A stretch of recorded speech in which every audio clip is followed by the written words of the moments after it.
Voici la correction de l'exercice 174, page 111 de votre livre.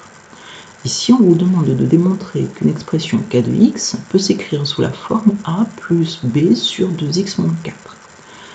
Et on va travailler ici la méthode par identification. Elle est célèbre en mathématiques. Pourquoi? Car très pratique. On l'utilise régulièrement quand on n'a pas d'autre méthode ou qu'on n'arrive pas à avancer dans une méthode.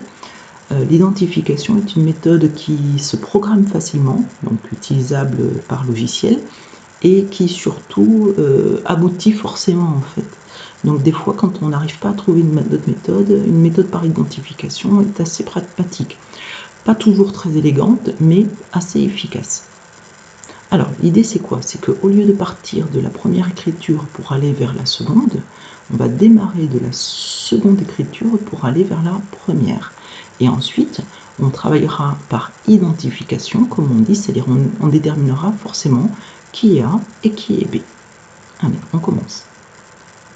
Ici, donc on écrit k de x égale, je pars donc de la deuxième écriture, donc A plus B sur 2x moins 4. On observe quel est l'écart ou la différence entre la deuxième écriture et la première, c'est que la première est sous forme d'un seul quotient. Donc ça, on sait faire. Ça veut dire que l'on va réduire au même dénominateur. On sait faire. Donc ici, je mets mon petit 1 et j'écris k de x égale le dénominateur commun étant 2x moins 4. Donc ici, j'écris 2x moins 4 plus 2x moins 4. Ici, de 1 à 2x moins 4, on a fait fois 2x moins 4. Donc j'écris A facteur de 2x moins 4.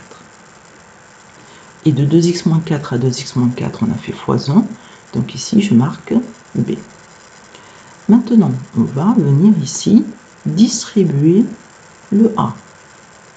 Donc, ça nous donne K de X égale. Alors, j'écris tout sous le même dénominateur. Donc, ça me donne 2A fois 2X. 2AX moins 4A plus B. Tout ça sous 2X moins 4. Or, maintenant, c'est là qu'on va utiliser la première expression. Donc, or, on sait nous que k de x est égal à 6x plus 3 sur 2x moins 4.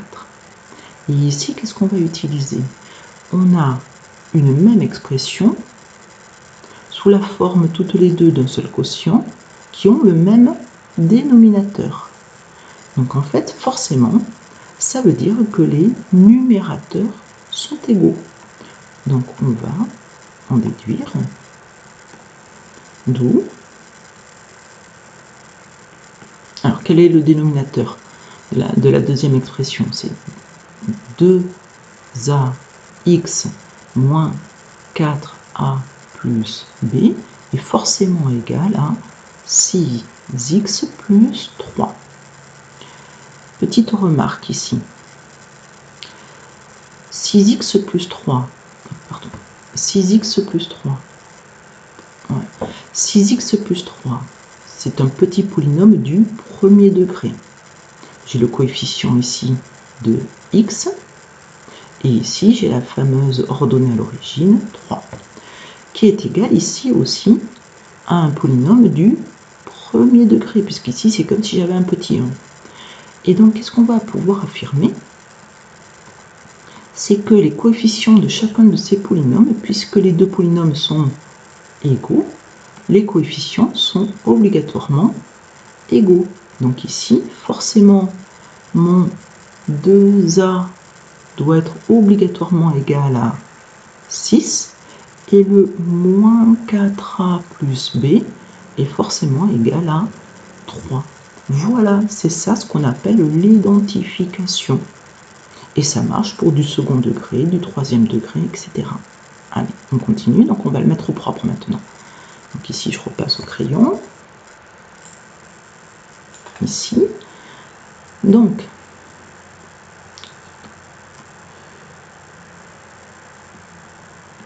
alors qu'est-ce qu'on obtient? On obtient que 2a est égal obligatoirement à 6, puisque c'est le coefficient devant l'inconnu. Donc là, on en déduit que a est forcément égal à 6 divisé par 2, 3. Et on a aussi que moins 4a plus b doit être égal à 3. Mais ça tombe bien, on connaît le a. Donc ici, nous, ça veut dire quoi? Que moins 4 fois 3 plus b est égal à 3. On a une petite équation d'inconnu b. Donc b est égal forcément à quoi? B est égal à 3. Alors moins 12, ça fait plus 12. 3 plus 12. B est égal à 15. Voilà. Et donc, on va finir par conclure. Donc, alors notre A, on va entourer les résultats intermédiaires. A est égal à 3 et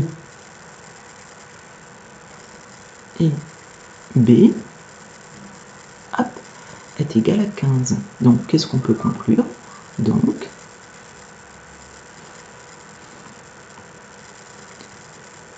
forcément, K de X, alors, au lieu d'écrire A plus B sur 2x moins 4, on va remplacer 3 plus 15 sur 2x moins 4. Voilà, c'est fini. À vous.